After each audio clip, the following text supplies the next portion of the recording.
Welcome to On the Couch, the podcast where real conversations meet real change.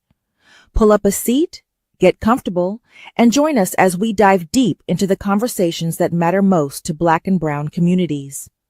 Hosted by Dr. Diamond and an incredible lineup of co-hosts, On the Couch brings you raw, insightful, and empowering discussions, from mental health and wellness to entrepreneurship, life insurance, healthcare, and everything in between. Our mission is simple: to educate, uplift, and create space for conversations that need to be heard. Whether you're here for practical advice, motivation, or just a dose of inspiration, you've come to the right place. So sit back, relax, and let's talk about the things that shape our lives, our futures, and our communities. This is On the Couch, where we keep it real, keep it relevant, and keep it moving. Let's get started.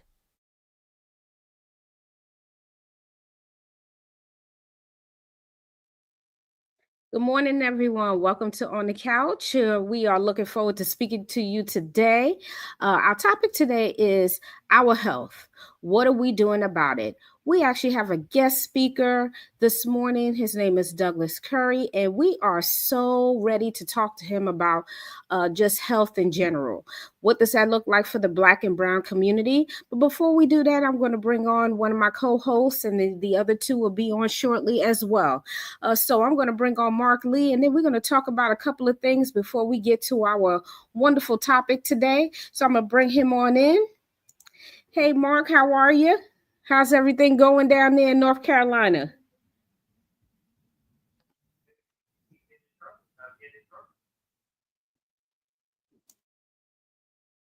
Mark, can you hear me?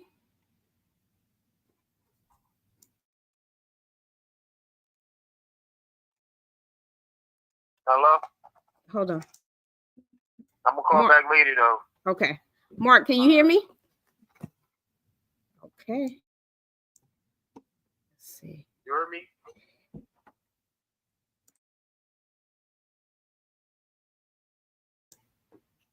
Mark, can you hear me? Thank you for using Global Telling. Can you hear me? Good morning, Mark. Okay. So I'm going to go ahead and bring in our guest because I don't think Mark can hear me at this moment. So we're going to go ahead and move forward. So I'm going to bring on Mr. Curry, and he's again going to be talking about health and the importance of health and why we should pay attention to our health, take care of ourselves. And of course, pay attention to signs. What signs are we looking for when we're ill? What do we do when we need to go and take care of ourselves, when we need to go out and speak to our doctors? How do we speak to our doctors? So we're going to have a series of questions that we will be talking about, and I look forward to speaking to him this morning. All right. So good morning. Good morning, Doug. How are you? Thank you for joining us this morning. You're welcome. Thank you so much. Yeah, so I'm wondering if you can give us a little background about yourself, and then we will, go into our segue of our topic, which is our health and what we are doing about it. So let's hear some about you. Okay, my name is Douglas Curry. I live here in the great state of New Jersey. I am married to the wonderful Juliet Marshall Curry. We have 6 children and 14 grandchildren. Wow. Right.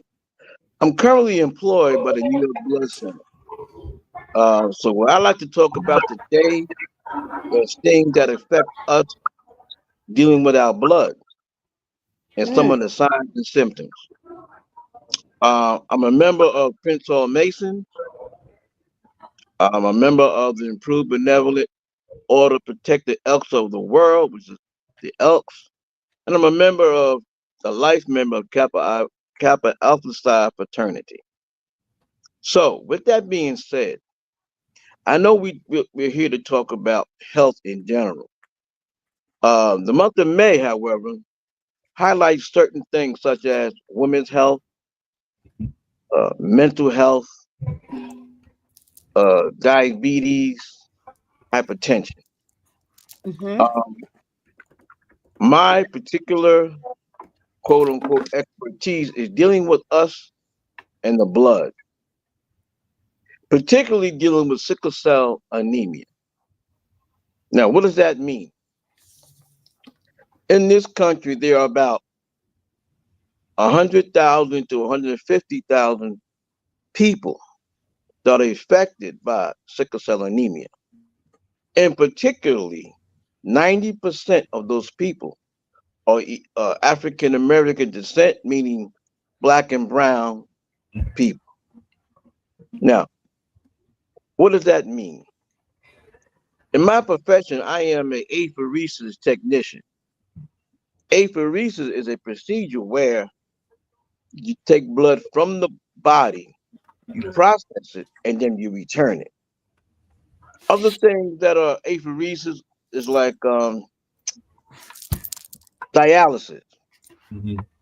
A lot of our people deal with dialysis and have to go have that blood washed and then returned to their body. Now, what I do in apheresis, I take blood from your body, retain the red cells, platelets, and plasma, and give it back to you minus those products. Now, when you're dealing with sickle cell anemia, sickle cell anemia as a disease is very serious. Um, you can actually, sickle cell is fatal. Life expectancy for men is about age 50, and for women, about age 55. Now, some people may ask, what is sickle cell anemia? Sickle cell anemia is a situation where the blood lacks the ability to pass through your blood vessels easily. For lack of the oxygen, it begins to form either a sickle or a crescent moon like shape. When that happens, the blood will either slow, to, slow down or get blocked. When it's blocked, it is very painful. One of the ways we treat sickle cell anemia is by blood transfusions. Now, we as African Americans, sick make up less than 1% of the people that donate blood. 6% of the other population in general donate blood. And of 6%, 0.3% are African American. Now,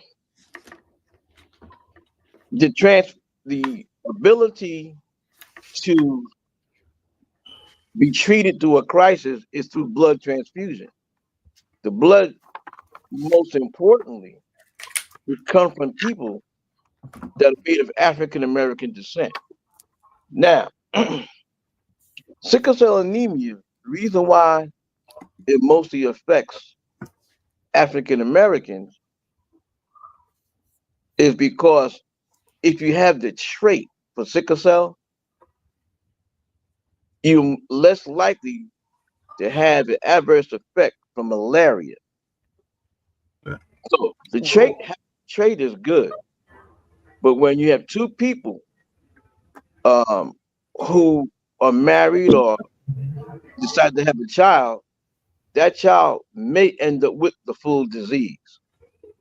Having the full disease can be critical, which means that person will need transfusions most of their lives.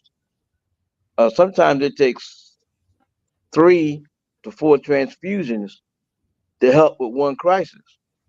So it becomes very important for African Americans to give blood, not only for the treatment of sickle cell anemia, but sometimes for your own health. Now, it's like having an oil change. You give blood so that the marrow in your body can produce more blood or healthy red cells. So I'm here today to ask my people, or people in general to donate blood. Now, African Americans, we need blood more in a crisis situation like trauma, uh, between Saturday night specials, parties, and things of this nature where we get injured and hurt.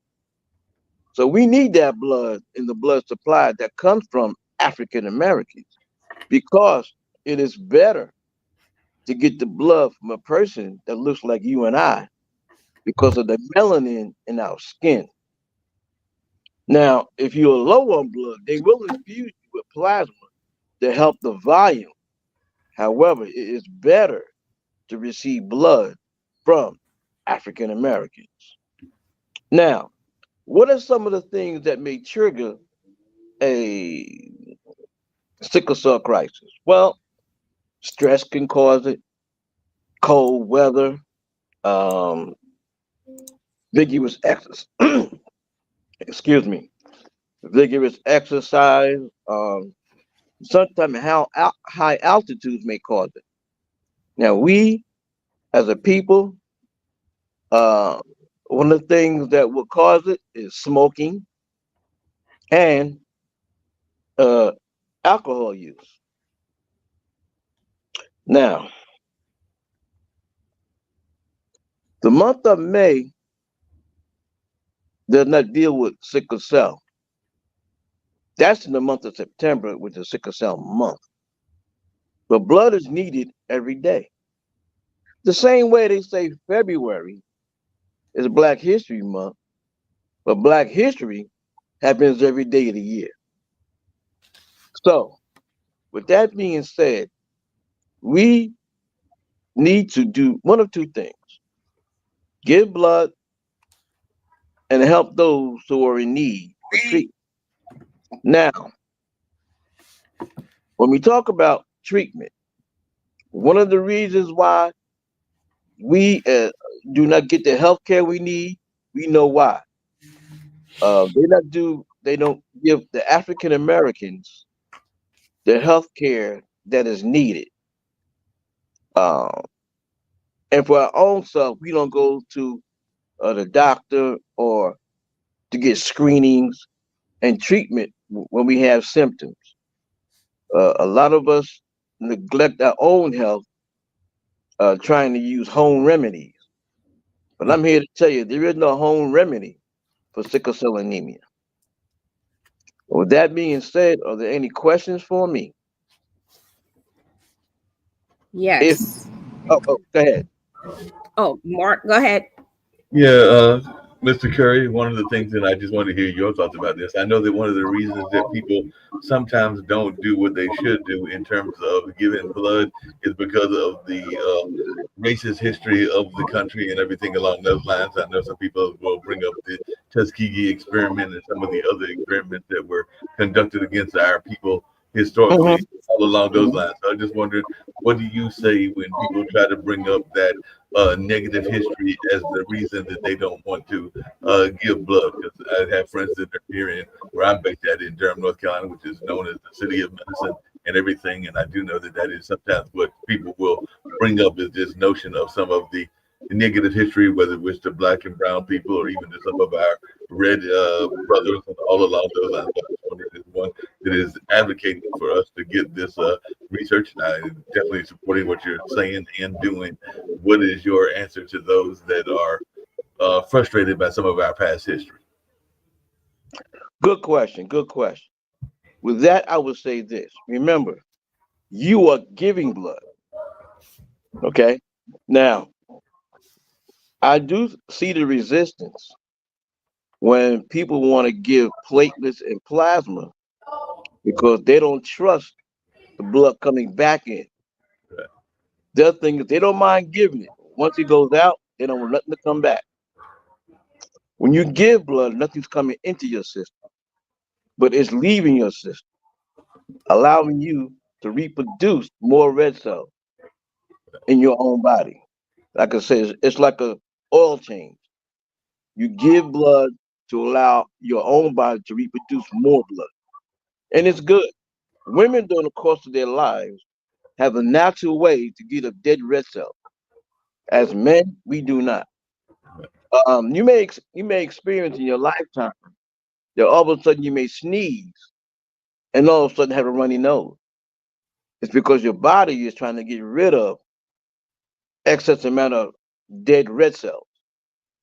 So by giving blood at least twice a year, it allows your body to reproduce its own red cells coming from the marrow. Yeah. So it's healthy. I donate blood. Some of my family members donate blood, and I do run blood drives for the Masons, the Elks, and other organizations. And if anyone is interested in having a blood drive, you may contact me, and I will help you with that. Does that satisfy your answer, sir? Does that satisfy the question?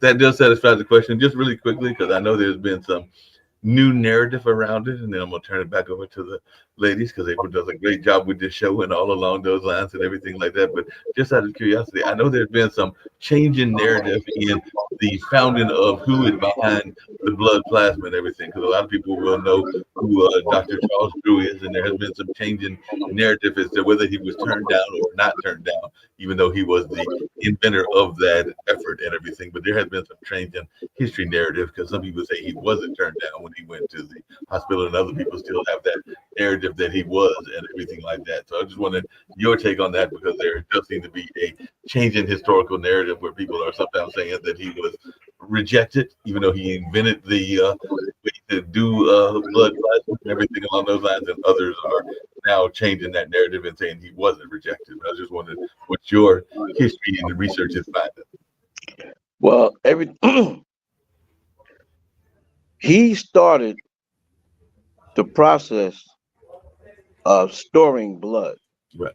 He started that in New York City. Right. Before that, there was no way to actually store blood. Right. You could transfuse it from one person to the other, but that always wasn't a good situation if you didn't have the other person to give the blood. He started blood banking as we know it today.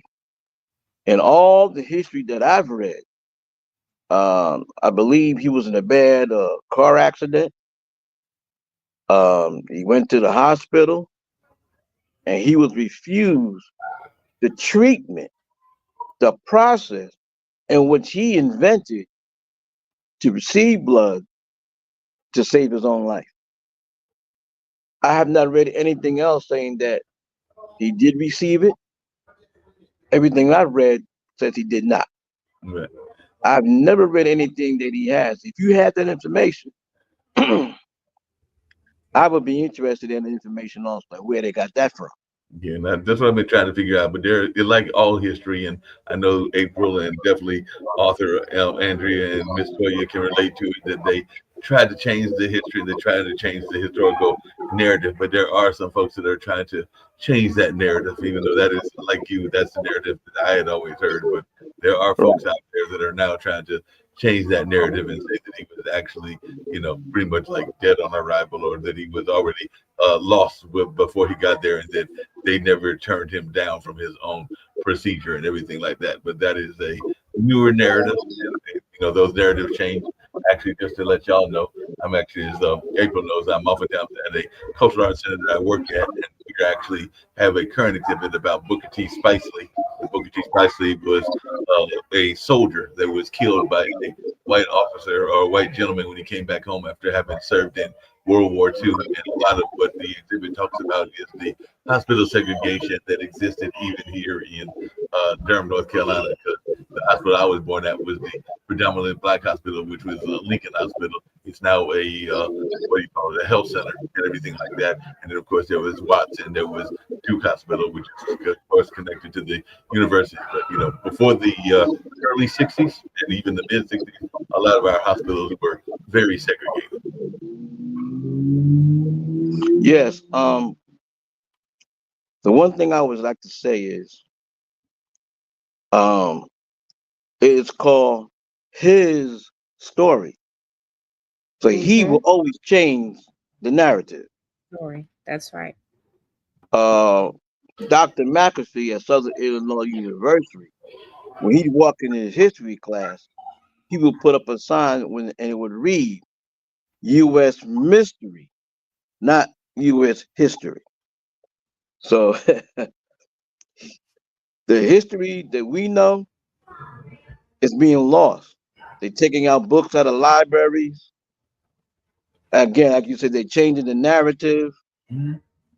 and we need to teach each other and our children about our history.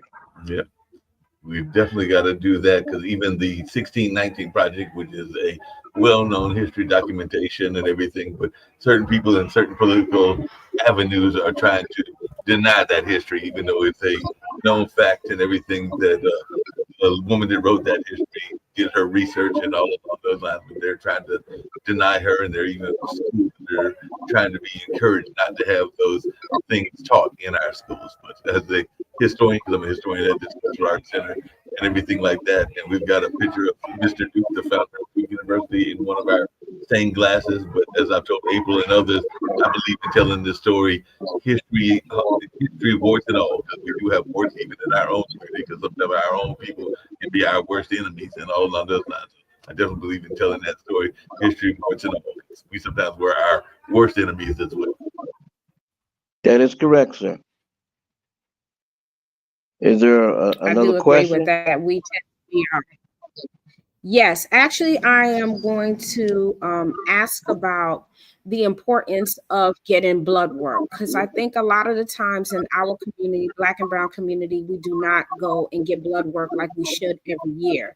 So, why is it important for us to go get our blood drawn every single year or when our doctors tell us when to do so? Anything going wrong in your body will show up in your blood system. Now, as men, prostate cancer for years, we had to get what we call the digital exam, which Mhm. means a finger placed in a place that's not comfortable. However, recently, the PSA will show up in your blood system, which will allow them to do further testing. Everything in your blood, you carry the common cold is carried in your blood, and it only triggers when your immune system is low. Okay, we all carry that in our blood. The cyclomongular virus is in everybody. Now, if your blood is low on the necessary uh, ingredients to fight it off or to keep it at bay, all you need is an episode of being a little chilly and it can take over. Not eating properly, um, it will take over. Now, myself, I'm CMV negative, which means I don't get colds or get sick very often. My body stays warm. But a person who's negative normally has a cold episode about 2 to 3 times a year. Now, can I go from negative to positive? Yes, I can. Um, Knock on wood, most of my life I've been negative. I recently gave blood back in February, and it was still negative. So, um, getting your blood tested allows a doctor to see what's going on in your system. Now, there are certain tests that show different things. I recall back when I was dating my wife, I had low iron, and my doctor was going to do regular blood tests. She, being a nurse, said, "Have them check for your thyroid." I said, "Okay." So I went in there and I explained to him that my wife, or my girlfriend at the time, said, "Check for thyroidism." Now he Mhm. wasn't even going to check for that. But once he did, it came back. Yes, I had a thyroid condition. I was diagnosed as hyperactive, which means I could eat all day and not gain a pound. My body temperature was such that I could put on a pair of pants with a crease from the cleaners, and by the end of the day, because of the heat coming from my body, that crease would be gone. I went from weighing 165 pounds down to 128 pounds. A lot of my friends thought I had the package, the big A. They stayed away from me. Yeah. Wow. Because they didn't know. No, Yeah. I didn't know. They came up to my You didn't girlfriend. know. Well, that's funny. It's funny you say that because everyone's looking at me. Or are you on Ozempic? I have hypothyroidism. I have nodules, and I've just been listening. Good afternoon, everyone. And I had to get blood work because no one knew what was going on with me. Yep. And I have Casper too. So that is an autoimmune disorder. So I've been on this journey. So now I'm trying to figure it out. That could be lupus, MS. They're unsure. But when they found out, that's how they found out I had a brain tumor because of this. So I have all these things going on. Also, I'm a sickle cell carrier. I'm RH negative. Oh, wow. So I have all these things that I don't talk about. But when people look at you, they assume. So I'm on this health journey. And I thank you that we have Brother Doug on because he actually is my worthy patron in another house. But right now I'm going through fact finding. So I have these nodules, and it all was exacerbated due to the Johnson & Johnson COVID vaccine. So now in the last 3 years, I'm going through stuff, but God has been carrying me and I don't know what's going on. I saw a neurosurgeon yesterday, which was comforting. I saw the thyroid surgeon Thursday. They don't want to take it out. But as you know, I'm hyper and I don't know what to do with this. And I'm glad we have you on today because blood, I did not know I was a sickle cell carrier until in 2001, my son was. So now I'm wondering, why did his first child pass away? The mother is also RH negative. They did not give her the Rogam injection. That caused her to lose our baby. I've had miscarriages because of that, due to lack of education. So that's something that I'm going to be working on with advocacy. Because if they did correctly, you should know if a person is RH negative, you're supposed to give a Rogam injection. So the healthcare system does not want us to pre-populate. Okay? So this is something that, we need to figure out and educate these young women because now they don't want us to have babies. I have one child, but it took me a while to find out about that. So I miscarried multiple times because no one informed me. Now I know. So we have to educate. If you are RH negative and you carry a RH positive baby, your body will attack the fetus. So, I am grieving at this now. So I wanted to put that into the airways for us. RH negative, you should have a card. Rogam injections will need to be twice. 4th month of and after you deliver your baby. So I just want to share that, put in the airways, and just know that God is good and blood work is essential to our survival. Yeah. Yes. Now, although when I was diagnosed with thyroidism, they did not remove my thyroid.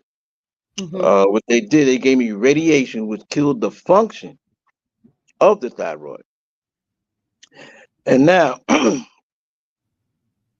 I have to take Synthroid, or a derivative of, or generic of Synthroid, in order to maintain my appetite, in order to maintain my weight.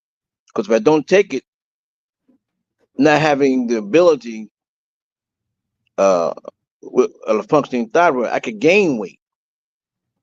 So I take a Synthroid tablet every day for the rest of my life. So like Gil Scott Harris said, there are people living in the bottle. I live in a bottle of pills. And with that being said, is there any way I could take a bathroom break? I drank a lot of water this morning. Of course you can. And while you're doing that, we're going to have a round table discussion and you can jump right in as we're talking. This is reality, Yeah. Yeah. Yes. So, that's deep when you Toya, what you was talking about, the RH. How I encountered the RH blood type is working with in the correction facility at the time in medical, right? You get to learn all the different blood types, and we know that O is a universal blood type, and the rare ones are definitely going to be the RH, right? And then you have A is very different too. A type blood type is, so it's not rare, but it's just a little different than just your universal O. But what I want to get back to is what we're talking about with educating our community. I think when we have a lack of education and we don't even know our blood type, that's something that I want to ask Doug about. Why it's important to know our blood types, because there are many people that I have walked into or talked to and just ask them, what is your blood type? And they'll say, I don't know. That can be dangerous. And I say that because in the event an accident happens or something happens, you don't know your blood type. How are they going to help you? So I'm saying to our community, please make sure you know your blood type. All you got to do is when you go and get lab work done, or ask your doctor, whoever your primary doctor is, just ask them, hey, can I get my blood type done? And they'll write it on the script that you can have your blood type done. It's very important to know that. I made sure when I walked out of that hospital with my son, and we talking about back in 1997, I made sure I knew what his blood type was, and it's A. So now I know he's different from me, but he and his dad both have A. And guess what? My granddaughter's A. And I found that out at the hospital because I wanted to know. And it's very important that we know this, because how do we help our loved ones, quote unquote, if something happens to them, and you can give them the blood, like he said, it's better when it comes from another African American. And it's I'm gonna say this, and I'm gonna stand on our history and why we're so important and vital to this entire world. I was watching something on Facebook this morning about how rare we are, because we carry all of these genes that they want to have. And Henrietta Lacks is an example of that.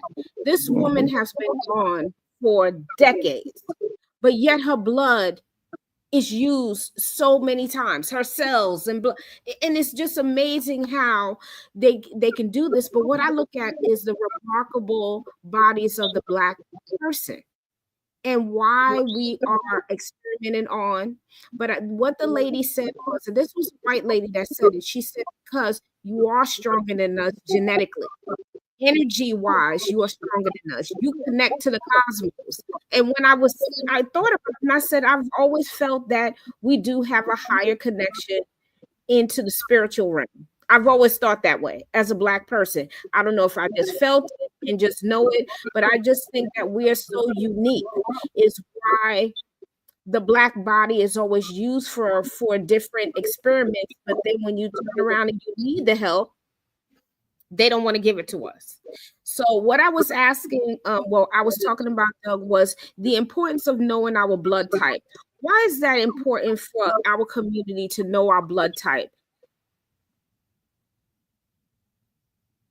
You back to me? Why is it important for us to know our blood types? Because there are four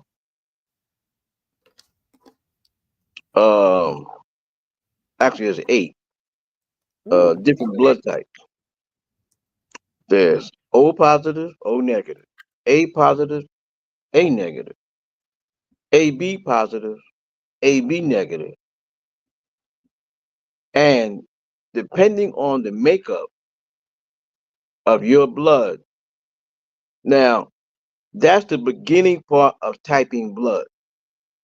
However, if you will ever get a real typing in your blood, you may be something like A positive, R negative, HQ57. The string could be about that long on your blood. And remember, the red cells in your body carries the oxygen around in your body. Mm-hmm. And so the closer you can get to your blood type, the better you are. Now, the universal blood is O negative. Okay. Every other blood type can take O negative. However,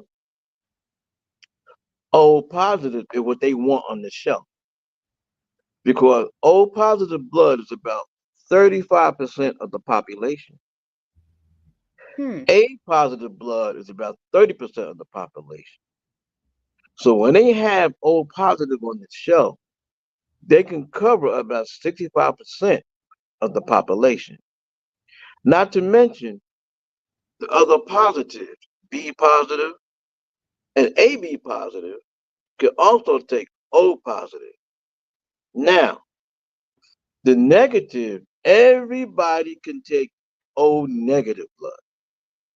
Everybody, whether you're positive Everybody. or negative, every blood type can take O negative. However, O negative blood is one of the rarest, along with A negative and AB negative. So O positive is what they want on the shelves, like I said, because it can cover all the other positives, A positive, B positive, and AB positive.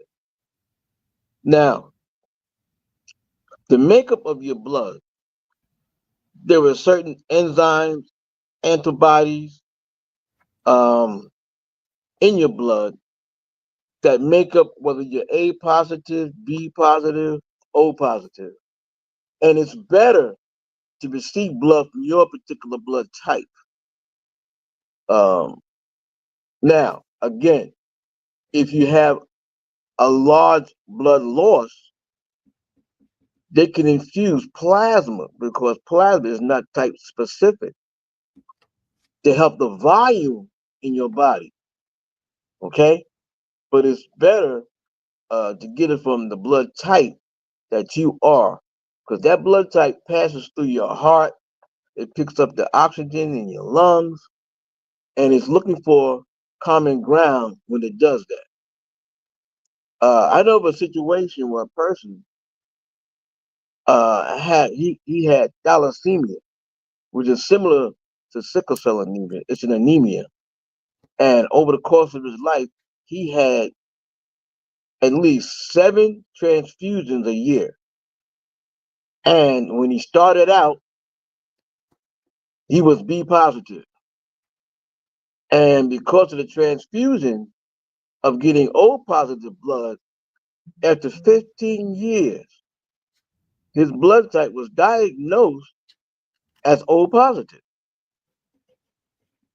So I had never heard that until I met this young man. He was getting blood and told me his blood type actually changed due to being treated for something that he had and helped save his life.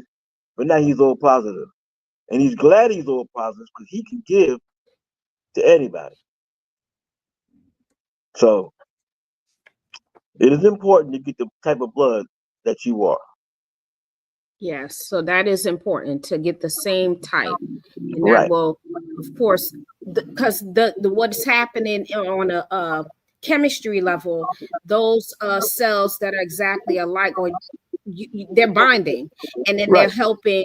Right. So, being a little bit more technical with our listeners, so they understand that's what's happening in the body. They're binding. So that's why it's important what Doug is saying, that if a person is getting that blood type and you're African American and this person's African American and the blood type is matched up, the recovery would even be better because now it's matching up. So when we think about universal blood, and then we're talking about African Americans, making sure we're matching up, let's look at it from the medical side of things. Now, the medical personnel, they're in charge of getting us our blood, right? But they don't have anything on the bag that's saying this is an African American person. That's this is what's in this bag. This is a black person that's giving us blood, or do they? So I want you to answer that question. How do we know? I know the blood bank in Philadelphia Mm-hmm. actually label the blood. Oh, wow. Yeah, I found that out through some research when I was trying to hook up with uh, I can't think of the name of this doctor who deals with uh, sickle cell in children in the Children's Hospital in Philadelphia, and they would have specific blood drives for African Americans. He started that so he could identify right away when he went to a blood bank the blood that he needed for his treatment and his research. Now, I don't know that we do that at the New York Blood Center. Okay. However, when you go to give blood, there's a questionnaire and there's a demographic on there that asks you your ethnicity. And I find it important as an African American to always check. It may say black or African American, to check that box. So if there's a process for them to know that my blood is black or African American, I should say, and that blood helps treat a person for a sickle cell crisis, then I feel good. Then I Okay, feel so that good. is important. That's Yes, it is important to check important. that box. Check that And box. that, yep. So that's important. Now I have a family member who does have sickle cell, and every once in a while she have these crises, and she will go into the hospital because she kind of, journal her journey when she goes into the hospital, and she's fairly young. She's in her 20s, yeah, should be late 20s now, my niece. And she actually has two children, where she was told that she probably could never have the children because of could have done something to her, like caused her to perish. But she was able to have two children. She recently just had another baby, but while she was there, she was in there longer because she went through a crisis. So it's I understand how you were talking about it, and how and what it does to the body. So what is a sickle cell crisis? What is the person actually going through physically? Because I know you're talking about the blood, but what happens to them? In one word, Hmm. pain. Pain. What happens when those cells either become sickle or crescent shaped? They block the flow of blood. And a lot of times it blocks it in the joint because it can't pass through. Okay. And that's very painful from what I've been told. And sometimes they can't walk. Sometimes they can't even move their fingers, their arms, their limbs. And so they have to get uh, infused with blood that will dilute the effects of that sickled cell and have more healthy cells enter the body and kind of pass through the sickle cell and help the flow of the blood start again. Hmm. Okay. So help the blood get started again. So, Yeah. like you said, it's just pain.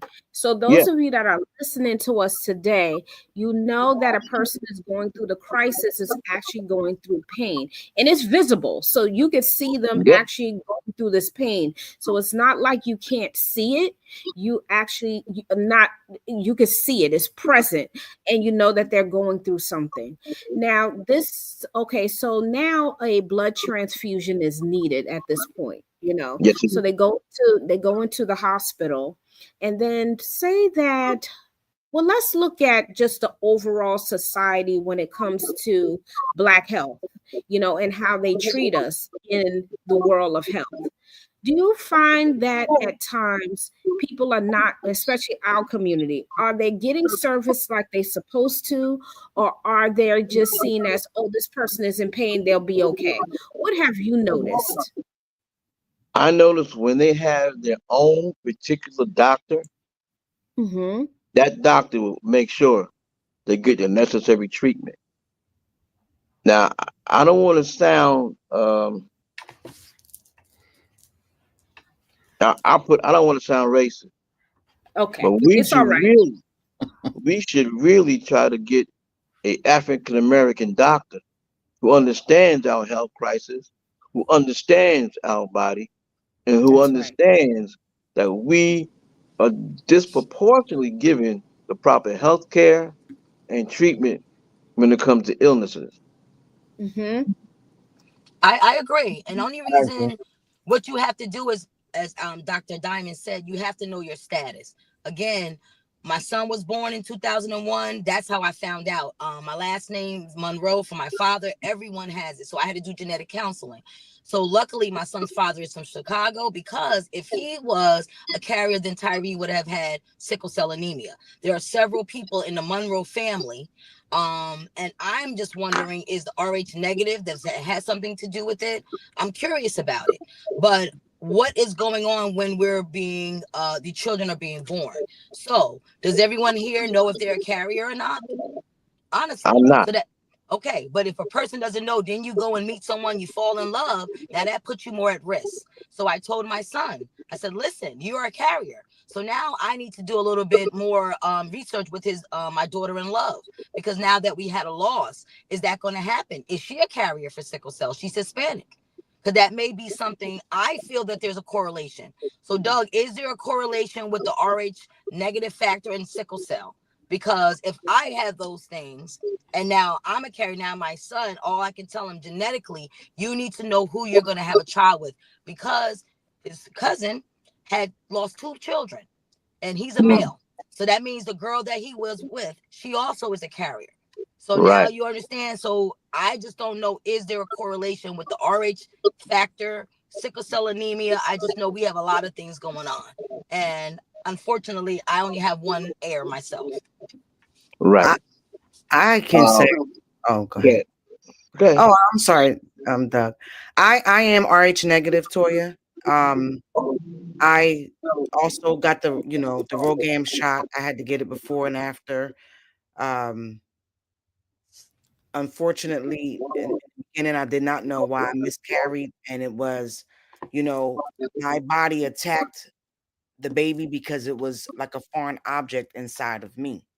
I am also severe anemia, which I've grown up getting blood transfusions because my anemia was so low. It got so bad where I couldn't even lift the juice. You'd be just so weak. You stay cold and stuff like that. But I successfully, have children. So I had to get a partial hysterectomy 10 years ago because of my anemia. And what I did is I kept my ovaries, and my sister and the guy that I was dating at the time would carry the baby for me. But I just had to accept that for my health, it was just too debilitating what I was going through. So long as I have my one miracle child, and I got pregnant with him on the pill. So I said, huh? oh wow. I had upper respiratory, was on prednisone. And I said, well, I am not, I'm going to have this child. And I said, thank you, sperm donor. Later on, we tried to be together, but I'm happy with my one child. But going through this loss, and thank you for sharing that, Anika. It was something you, as a woman, you feel less of a woman. Why don't I have children? So at this point, I was blessed with other extensions. Right. But now that I know that they do, my daughter-in-law and my son want to have a child again. But now getting to know her, we're going to have to do some genetic counseling so that we can know if that's the reason why at 6 months, my grandson was born stillborn. But I do know that they did not give her the shot, and she has a younger one, my bonus grandbaby in love, and they told her, oh, you're happy to have him, he's RH positive. So if you knew that, why did you not give her the RhoGAM? So that's a question that I have for this facility. I'm not done with them, because at this point, if you know that she was RH negative, why didn't you give her the RhoGAM? I have videos of my grandbaby and seeing how, he has a strong heartbeat, but in a matter of a month, her body attacked the baby. It's because she didn't have that good insurance, if you know what I mean, reading between the lines. So they allowed that to occur. So now I'm glad we're having this topic about that, because you need to, I have a you know. question for you though. Does Yes. she know? Did she know her blood type also? And does she know that that is the procedure too? That she No, should she have did had not. those shots? Was she No, aware? no, I made her Okay, aware. so And then, and that's the thing. She lacked the education, and that's the mm-hmm, stuff that we're mm-hmm, talking about now for our community. If we don't know what to ask for or know who we are, we don't know how to advocate for ourselves. If Right. she knew how to advocate for herself, to be honest, there wouldn't the position she wouldn't have been in that position, because she would mm-hmm. already know to say, I'm RH negative. I need to have this, the Rogan shot. See, she would have known, and that's what she's advocating. I can't stress that enough. Yes, and it wasn't handled correctly. And then for them to tell us to call a funeral home, it was a traumatic experience for our families. And like the person who unfortunately had to tell us, she was close to us, Cindy was able to work with us, and she said she had to pick up, the funeral had to pick up 2 losses, similar Hispanic. So I don't know the correlation, but I know for Black folks we carry that. So I'm wondering if she is a sickle cell carrier, then maybe the baby did have sickle cell anemia, and that could have been why little Tyree Jr. is not here. But as of now, the protective mama bear is on alert. And now I said, you're supposed to have a card. But I just thank God that in the hospital, they said, I can't leave. I have to get a Rogram injection. And then my ears were like, huh? Did they give her the Rogaine injection? They actually gave her a double dose. Yeah. So as of now, I You have know if to they have do it want. Mm-hmm. while you're pregnant. Like even when she gets pregnant, she's not going to get it immediately. No, it's You at have the to fourth be month. The fourth right. month. You have to be a certain. Yes. Yes. And I didn't know that. And Mm. luckily, just being transparent, I had a miscarriage earlier on, and I took the remains, and that's how I found out that. Because if I wouldn't have gotten that Rogaine after I miscarried, then every baby that I wouldn't have known, and that was in the 90s. So I'm just grateful, and that's why I'm strong as an ox. And I just thank God, because as being a vessel for that, and now we have this platform for people to be educated. If you want to have a child, you need to know what your genetic ability is. As far as being an older parent, they don't want to have an amniocentesis, but you don't want to have a child born later in life. We get one body, and as Doug's explained, everything goes through our central nervous system. Everything, blood carries oxygen, but as you get older and you're carrying a baby, that's when the children will be born with other genetic orders, cognitive defects, mild mental retardation, learning disabilities. You want to have children. However, you put yourself at risk for these particular ailments that will affect this child for the rest of their lives. And we can't be selfish. I wasn't selfish.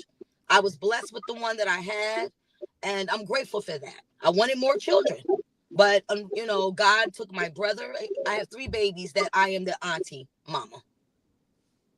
Doug, go ahead. Yes. The other young lady, what's her name? Anika? Anika. Mm-hmm. Are you a carrier of sickle cell trait? No, I am not. Okay, I just wanted to know that. Yeah, I'm just severe anemia. But after I had my twins, I'm not severe anemia anymore because I ended up getting real sick. But now I'm not, my anemia, like I get my blood work drawn, and I'm not on iron. I actually just put myself on iron again last week because I felt myself getting tired a lot. Well, I knew that was one of the side effects, right? One of the side effects of being severe anemia. I was sleepy and tired, no energy.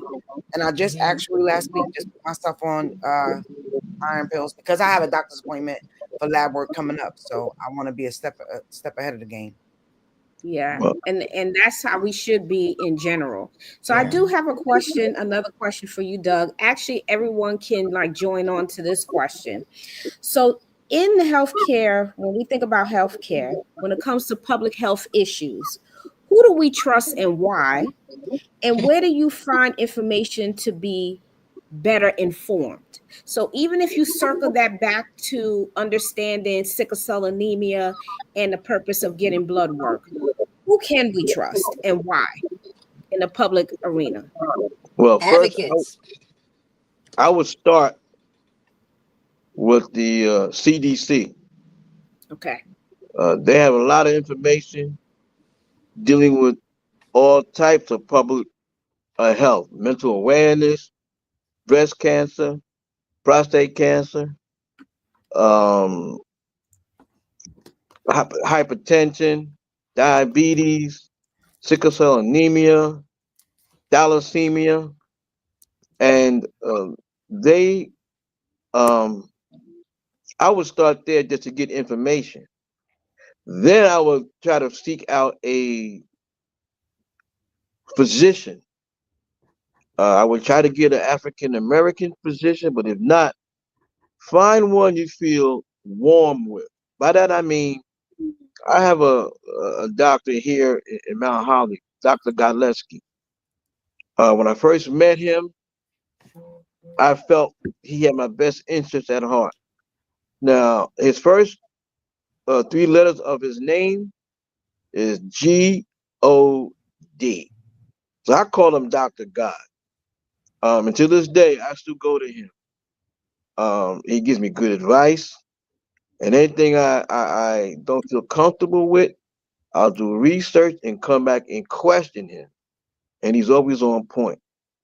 So that's what I would start looking at different things with the CDC, because they always give you each month, they have different health initiatives. So that's where I would start. And then some of your own organizations may have an avenue for where you can get information on various health initiatives that affect African Americans.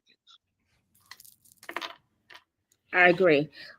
So you all heard this. The CDC, very important, because when you can go to the website and look up different diseases, and this is on a global level. So this is a study that they're constantly doing. And that's why Doug is saying to you all, go to the CDC website, because it is not just your standard website where you're not getting information that you're getting old information. You're getting information that's been researched and then up to date.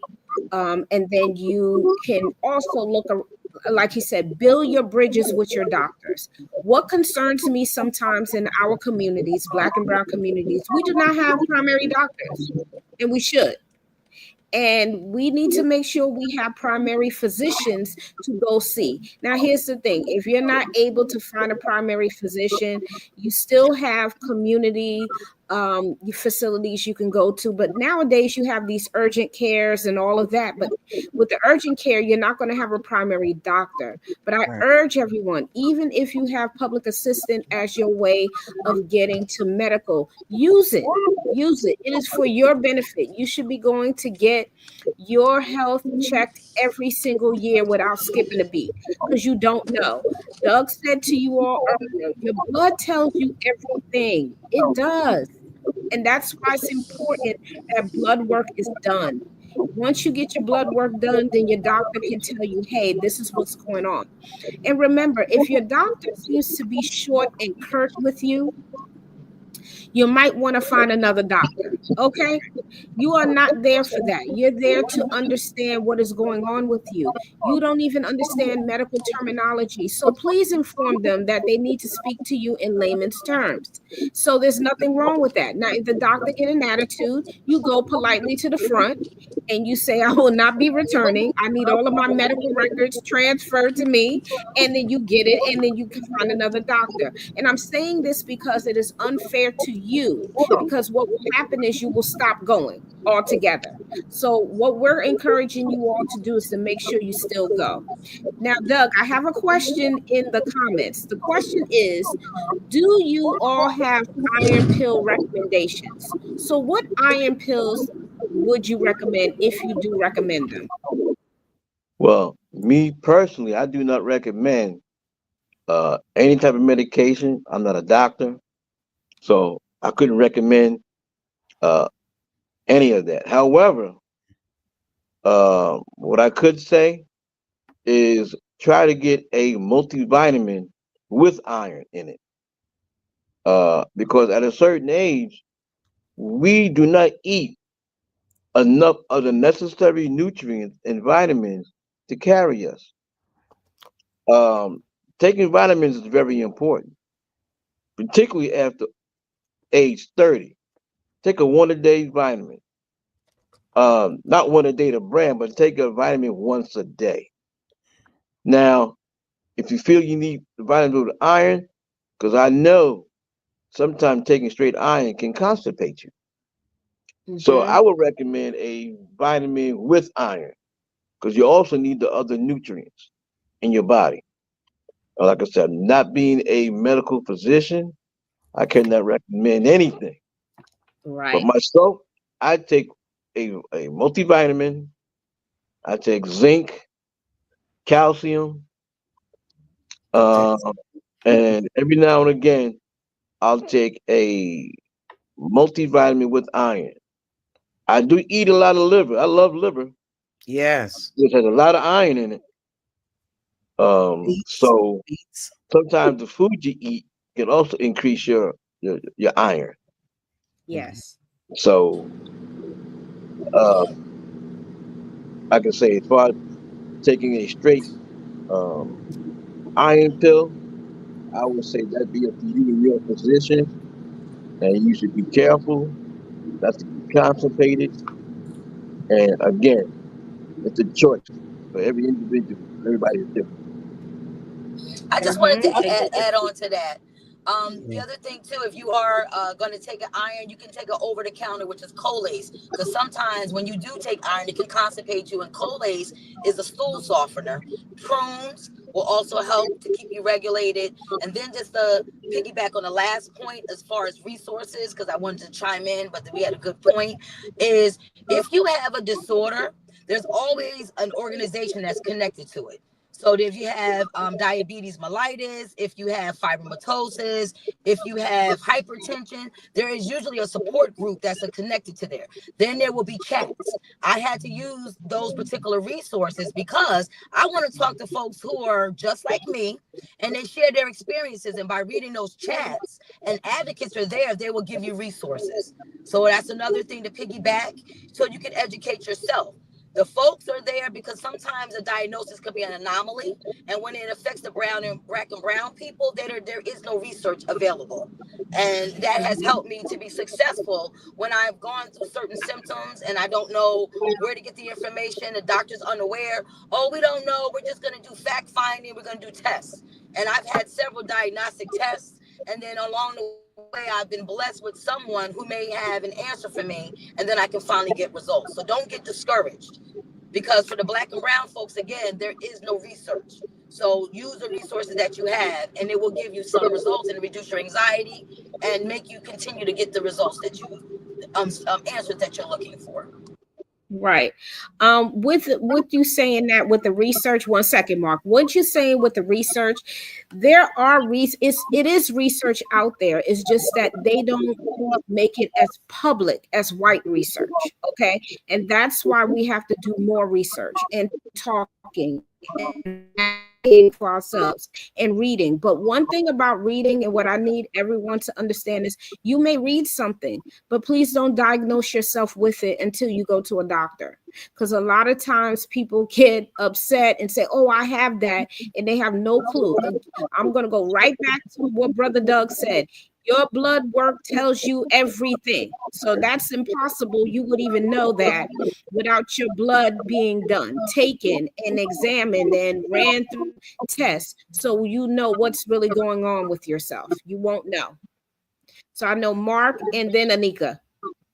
Yeah, the only thing I was going to add to what y'all was saying is that sometimes it's important to have that support group. I was saying what Toya was saying because it's very important. My brother is actually was diagnosed several years back. I think I brought it up on this show a couple of times with MS, and he's had MS, in which ironically his late aunt had as well. She lived with it for about 25 or 30 years, and we know that that can be a lifelong pretty much a fatal disease, but it's one that you can live with for a number of years. And there are new treatments in that area and all along those lines. So he's getting some of those new treatments and everything like that. But it's also very important for him to have that support system of people that have been through the struggles that he's going through. They are able to help each other, guide each other through what they're going through. And I think that's what even Ms. Toya was saying is having that support group and those people that have been able to go through the struggle that you're going through, and to learn from them, and you learn from each other. Is what I'm trying to say, and all along those lines, and are able to support each other. I've seen that, and he actually posted on Facebook. I think it was almost a month ago. Some of the things he's learned that he's hoping that will help others as well, because he's using social media to help others that are going through that struggle as well. So he posted it and got a lot of positive feedback and everything like that. And as I've told, I think all three of the ladies that are on here, Doug doesn't know me that well and everything, but I am a big believer in stepping outside and watching nature and enjoying some of that fresh air. And sometimes we don't do enough of that. That can be a vital part of our health journey, because too often we are trapped in the go rush world, the gig economy, and all of that other stuff that we're into all the time, jumping from office to car to car, and sometimes we're mass transit if you're like me, and that's how you get around. But we don't take time to read it all in. Sometimes just a simple observation of a bird or a squirrel. And I know y'all got those even in the city. Give you a great and a positive outlook on life, because you're going like, if they having as much fun as they look like they're having, and if they court just like this regular folks court, we can take a moment to breathe and enjoy that as well, just to get that refreshment and that peace of mind, for lack of a better term. Yes. Okay, I have a question, and everyone can be a part of this round table talk question here. What changes, if any? Well, hold on. Anika, I think you had to go next. I'm sorry. That's okay. Go before I answer this question. I'm sorry. My Real quick, apologies. Go ahead. I just wanted to go back a little bit. I know we're over the blood. I just wanted to say, as far as like the iron, I remember my doctor prescribing an iron pill for me, and it was so severe that the prescribed iron did not help me. So I had to do it was a slow release, which won't cause constipation or belly aches. A lot of times, because iron is so strong, it will hurt your stomach. But the slow release ones, they're very mild. They don't cause constipation, and they don't hurt your belly. And you just take one a day. I'm not a doctor.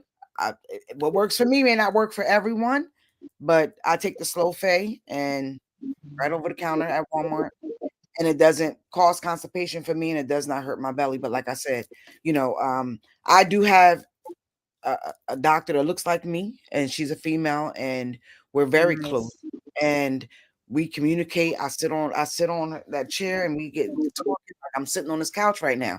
So if you're comfortable, make sure you get someone that you're comfortable with. That way you can be honest with them, just like you have to be honest with yourself. As far as your body is always going to tell you when something's wrong, something's not right. If you feel certain, you know how you feel every day. If you feel different, or you feel like something's not right, speak to your doctor, have somebody, because those clinics, it's just in and out. They don't know your history, and you're just going for one issue or whatever, and you're not getting help that you really can be getting, or preventing things, or finding things in a timely fashion. Timing is of an essence as well when you have issues and illnesses. That was all I had to say. I agree. You're 100% about that. Timing is everything, and being on point, and asking questions, advocating for yourself. It is very important. Yes, Doug, on you. I forgot to mention a couple of things. Sure. We as African Americans, we love to overeat. Yes, tell the truth. We are supposed to consume the amount of food that is the size of your fist. Right. Yes. Now, although you may not be hungry at that point, you don't feel full. Right. And so I'm still hungry. No, you're not. You're overeating right now. So with that being said, we need to exercise a little more, and we need to stay hydrated. Right. Yes. Now, some people, I drink plenty of coffee. That's not being hydrated. I drink a lot of alcohol. Woo! That's not being that would dehydrate you. I drink a lot of beer. That within itself does not. Everybody calls it a beer belly, but let me tell you what happens. You get that beer belly because of the food you're consuming while you're drinking that beer. Everybody eats pretzels and chips and all these salty foods, and which makes you want to drink even more beer. So if you can just drink more water, try to regulate yourself to drink at least 2 to 3 bottles a day. I woke up this morning, I drank 2 bottles of water before I came here. Um, it'll help with energy, and you'd be surprised the effects it will have on your body. Just consuming water and some exercise won't hurt. Just want to put those 2 points in there. Thank you. And we drink Thank water you. for tomorrow. We drink water today, but it's stored for tomorrow. So you could drink all the water today, and then tomorrow you'll be dehydrated. So the water, Definitely. the water that you drink today, it's not. It's gonna affect you tomorrow. Can you explain? So explain that a little bit more, so our listeners understand. So the water that we consume today, it's not gonna affect you today. It's for tomorrow. So you could drink all the water you want today. So say today you don't drink any water. Tomorrow you're gonna feel it. You're gonna be sluggish. You're gonna be dehydrated. That's where Yeah. you get sluggish at. So if you drink it today, it's gonna benefit you for tomorrow. Yeah. You're quenching your thirst at that moment for that day, but it's not going to affect you until tomorrow. Like you're not going to get the benefits or feel the benefits of it till the following day. Same thing with food. Well, we eat with our eyes, No, what I'm saying is the food you eat today has to be digested in your body, correct. and that may take 12 to 24 hours Right. in order for you to feel the effects of it. Right. So what you eat today helps you tomorrow. Right. So that's why you should take high energy foods, proteins, Right. Stuff like that, and fibers, proteins and fibers. Mm-hmm. And roughage to help the digestion. And roughage, I agree with that. Okay, so Do you know ask in Europe? this last question because we got about 15 more minutes. Okay. Do you know in I'm Europe? sorry, Doug. Go ahead. I'm sorry. We in this country we eat our salad first, and then have our meal, which means the meal is sitting on top of the roughage. In Europe, That's right. they eat their meal, have their salad last, Right. so the roughage is on top and help digest the food. Right. Yeah. Right. That's that's something. I thank you for that one, Doug. Yeah. Yeah, I think I need to reverse that. And just know that I am. Toya, I think I'm gonna change that. See, that's good. Listen, that's why it's good that we're talking, because see, we learn something every day. One thing about life, we're going to learn something every single day, no matter what we do. Experiences, knowledge from somebody else. To me, life is just education all day, every day. That's just how I see it. Okay? Every day's a school day. Agreed. Every day is a school day. Yes, it is. So I'm going to ask this last question before we get towards the end of our show, because I just want to hear your feedback. And this is for everyone. Because things are changing right now with our healthcare system, I want y'all to go there first. Look at what we're dealing with. We're getting advice from someone who was a former addict. I don't understand how this works, but anyway, I want you to think about what I'm getting ready to ask you and then answer this question. What changes, if any, would you like to see in our country's healthcare system? Anika, you up first, then Doug. Doug is first. Doug had his hand Okay, up first. Doug. Free healthcare. Yep. Like for Canada. everybody. Or power to the people. Love it, Doug. Or if not free, no more than $25. That part. That's right. That part. I say bring the price down for, especially, we have to be fair. So, but I'm going to say, especially for the elderly and the people that's on a fixed income, it's so unfair. Yes. That's it. Let them afford their medical, let them afford their health care and their prescriptions. I don't understand why it's so high. It's the cost share. It's the cost share. Money. My agency, I just was at a webinar on Thursday about that, because in the mental health system, they're trying to cut the funding. However, what's happening is when the cuts come, it goes down to the state. New Jersey is very beneficial with the benefits compared to the other states. So what happens is, for example, if a person is on Social Security and there is an increase that comes, New Jersey will pick it up based on the lower income population. So now if these cuts come there, it's going to change. And then with the hospitals get hit. That cost share increases. So now with what's going on, there is going to be a problem because the states will not be able, for example, New Jersey, to absorb that cost share. As you know, our tax dollars are used for the education system, where if you go to the southern states, they charge you quarterly based on the car that you have. New Jersey, you just pay a registration fee, just to give you an example. So think about that. We can't afford New Jersey as it is. So if anything else trickles down, then what's going to happen is the funding is going to cut in other areas. But we can't afford it because our cost of living is higher. We're in the metropolitan area. So what needs to happen is they need to go to the table. These pharmaceutical companies, they need to reduce what they're charging, because if our dollars are inflated, then that's when the recession is going to hit. That's what's happening. All it is the redistribution of who's going to pay. Well, you know what? There's a formula out there that the United States need to follow if Canada is doing it. And then now you have the president of Burkina Faso. He is doing it. So it's just the United States is greedy like it's always been. It's always been economic. And then on the back of black and brown people in the community, you're hurting us. And people that are not being able to get the proper care, they're dying prematurely. And that should not happen. It really shouldn't. If we are getting the care, but if we can't afford it, then we end up dying earlier.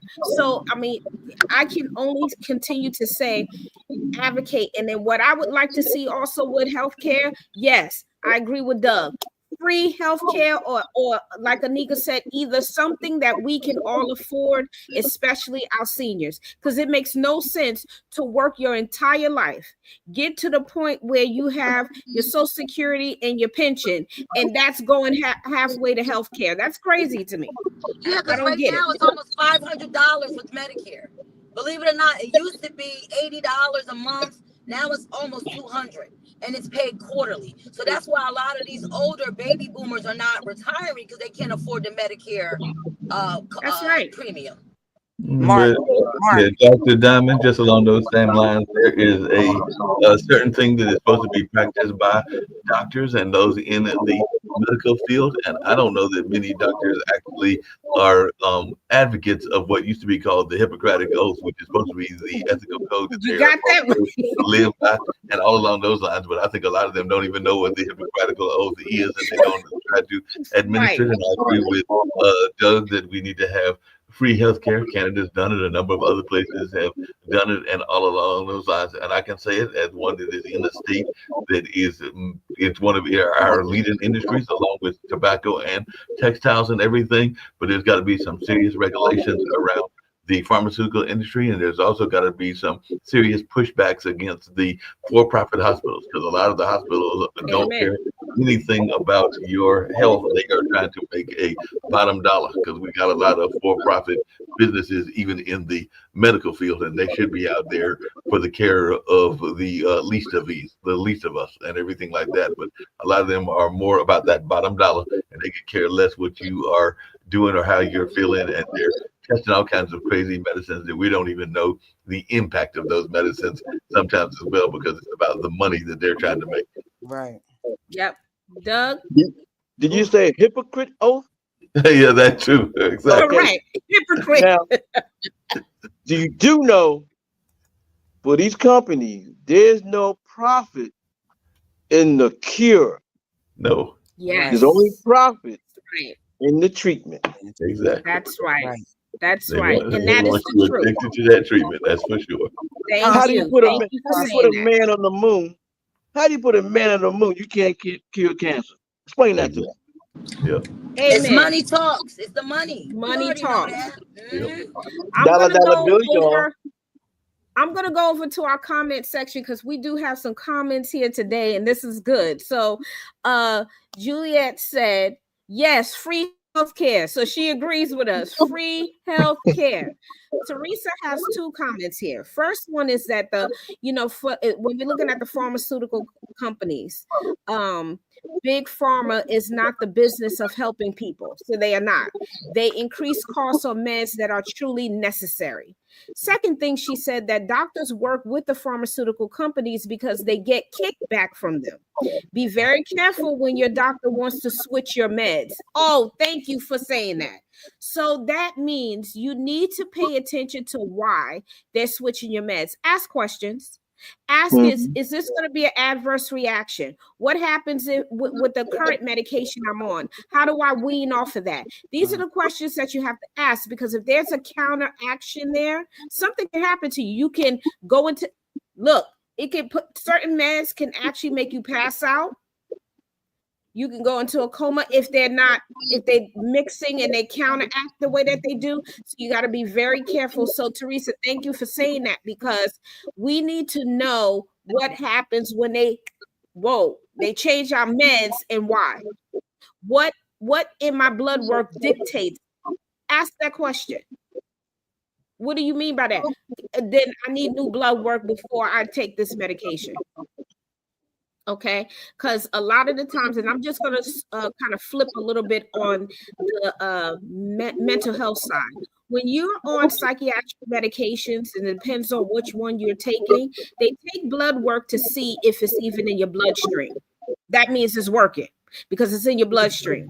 Now, if you need to come off of that medication, they should be doing the same thing, checking your blood to make sure that it's beginning to wean off. But see, if you don't know that, you'll take the next med, and then all of a sudden you're having a bad response, or it's not working any longer. Well, it's not going to work because sometimes the medications are exactly the same. So that's when it becomes dangerous. So Teresa, thank you for saying that, because that's very important that we know that there are kickbacks for our doctors, and two, be very careful on what you're taking when they switch up on you. Okay, so that's important that we know that and recognize that. So now we're getting towards the end of our lovely show. What I will tell you, Brother Doug Curry, this was awesome for you being on this show today, educating us and educating our followers. We would love to have you back some other time as well to talk about, again, what's going on in the world of blood, because that's what you do. This is what you know. You're an expert in that area, and it's very important that we know what to do too when we're getting our blood work done. And then when we're going back to our doctors. Yes, sir. Also, let your followers know if they are interested in holding a blood drive in their community, reach out to me. I can help Yes. you have that blood drive. Um, you have my information. You can share with them. Yes, I can. I can put it on Okay. the website today and make sure that they're able to reach out to you. So that way they can have a blood drive if they are interested. And that's very important that we do that. Thank you Yes. very much for that. Yes. So like we always do on the couch, and we thank you for joining us on the couch today. But before we go, we usually do our round table of what our last words would be for today. What is the takeaway from this discussion that we had today about our health? What are we doing about it? So I'm going to start with you, Doug. What will be the takeaway for our listeners today? Get blood work done. Your blood can save your life. Donating blood can save up to 3 lives because it's separated into red cells, platelets, and plasma. And remember this, the greatest blood donor ever was Jesus Christ, for he bled and saved the world. You can bleed and saved 3 people's lives. It's all about the blood. Thank you. Thank you. Toya, your parting words for today? I want to thank you, Dr. Diamond, for picking a topic that is something that we definitely need to put in our forefront. Because in the Black and brown communities, as we said, knowledge is power, and sometimes we don't have the knowledge. And I'm glad today that you opened up about this, because it was something that I've been going through for the past month, and it allowed me to assist in my grieving process, to understand that there are more folks that suffered in silence as I did. So thank you, Anika, for sharing that, because I had to come to grips with that as a woman, knowing for women who want to of child rearing age, you have to know the blood type. If you're Rh negative or positive, if you're a carrier, you want to have a child. However, you don't want a child that's sickly. So you need to do genetic counseling with your potential mate, so that you know that how your blood bonds together, so that you can have a successful family. But just know that knowledge is power, and love yourself. And if you don't have the information, there are people who are there, and there are rooms that are supportive, so that you can ask questions and not feel that you are alone. God bless. And thank you for that. Okay, so I'm going to say this, and I know Mark had, he's doing his community service, and that's one thing that we promote on this platform as well, on the couch. If you are out there doing community service and you are multitasking and checking in with us and being online, we support that, because this is reality when you're able to do these things to help our community. So with saying that, I took a lot from this today, understanding the importance of, giving blood today. I have never given blood before, but I'm interested in doing that next time, because when y'all can save 3 people's lives, why not? And that's what we're here for, is to help each other. If we are human, like we said we are, sometimes you got to do what you should be doing, is being humble by doing what Jesus did. And you're correct, Doug, by saying that, because he helped all of us. So now we can help the next person that will be in need. Understanding the OH and all of the blood types. That's important, to know your blood type, as we talked about earlier. Know your blood type, so you can understand what your blood is doing, and matching up the blood types with when you need, or if you need of blood. So I understand how important that is also today. But what I will tell all of our listeners, as we provide you vital contents, please take this back and share this with other people, because it's very important, and encourage them to come back and watch the show. Even if you didn't watch it live, at least come back and see what we were talking about, because this here today, very, very helpful. And I learned a lot today, and those that have watched us live learned a lot today. So we thank you for coming on and joining us. And remember, look for the notification when we go live in 2 weeks. You can also check us out on YouTube, and don't forget your favorite platform. So go to your favorite platform and check us out there.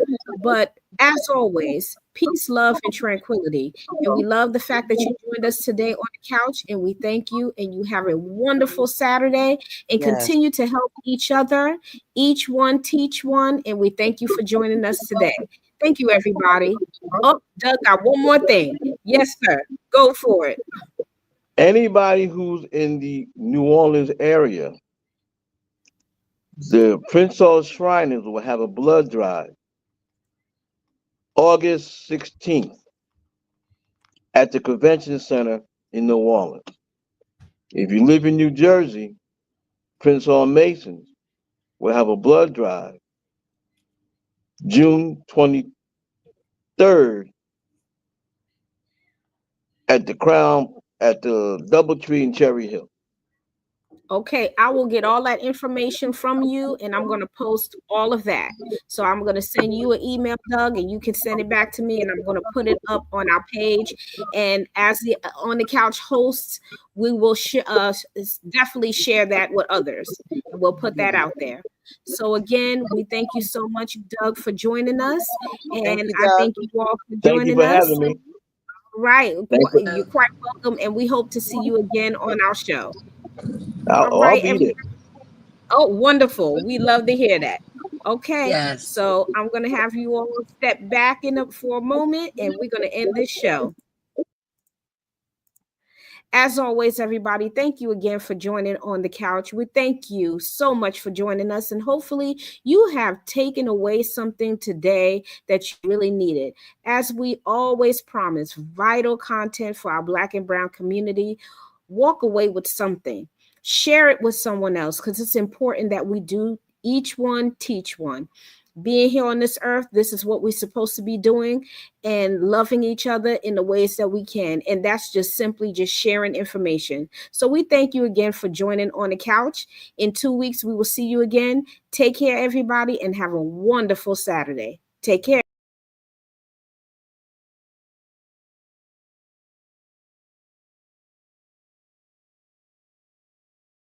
Thanks so much for tuning in to another episode of On the Couch. I hope you enjoyed today's conversation and found it as enlightening and inspiring as I did. Remember, the stories and experiences we share here are just the beginning of a much larger journey. Don't forget to subscribe on YouTube, look for the notification on Facebook, and find us on your favorite podcast platform. Your support helps us keep the conversation going and reach more listeners just like you. Until next time, stay curious, stay kind, and keep the dialogue alive. Peace, love, and tranquility. Take care, and we'll see you on the couch.